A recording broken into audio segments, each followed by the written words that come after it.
De la primature, nous nous rendons au CNT où le président du Conseil national de transition a reçu ce matin en audience le directeur de l'USAID et le président du comité de suivi de la mise en œuvre des recommandations des Assises nationales de la refondation. Avec l'USAID, il a été question de paix, de sécurité, de bonne gouvernance. Quant aux membres du Sincère ANR, il a été question du contenu du rapport 2023 de la mise en œuvre des recommandations des ANR. Tamsir Djabati pour le compte-rendu.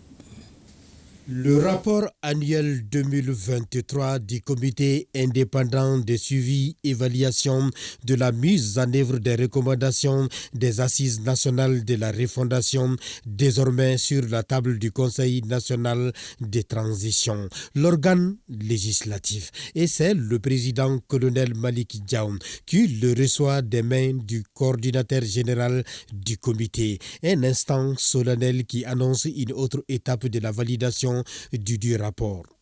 Indépendant en interaction avec les membres du gouvernement. Merci bien, monsieur le président.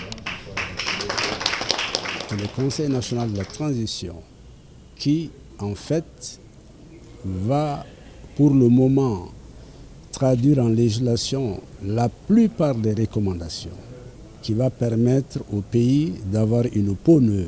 Parce que la seule constitution ne suffit pas à un pays d'avoir une peau neuve, mais ce sont les lois qui vont habiller la Constitution, qui vont lui donner une peau neuve. Or, l'institution qui donne la peau neuve, en fait, juridiquement à un pays, c'est son Parlement, notamment le Conseil national de la transition.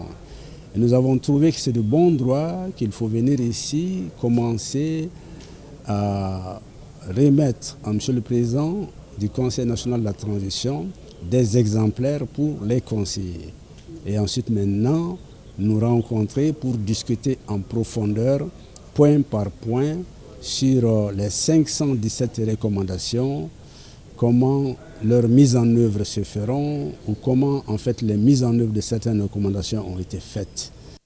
Justement, ce présent rapport a été établi à la suite des informations collectées par le CNCR ANR sur l'état de mise en œuvre des Assises nationales de la refondation par le gouvernement. Et parmi ces 517 recommandations, les actions de refondation de l'État commencent à produire des effets notoires, notamment au niveau de la défense et de la sécurité, la diplomatie, des arts et de la culture.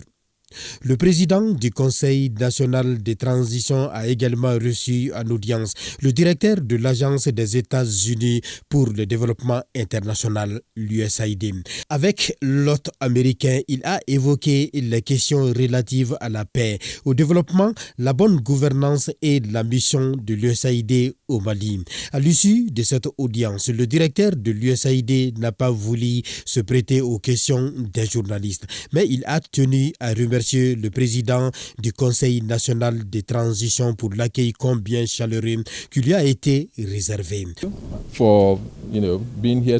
ma satisfaction pour cette rencontre ce matin, la rencontre avec le président du CNT. Pour le moment, je voudrais tout simplement dire merci à tout le monde, y compris la presse. L'USAID intervient au Mali depuis plus de 50 ans et a ainsi contribué à pourvoir aux besoins humanitaires à travers des coopératives paysannes et le système d'écoles communautaires.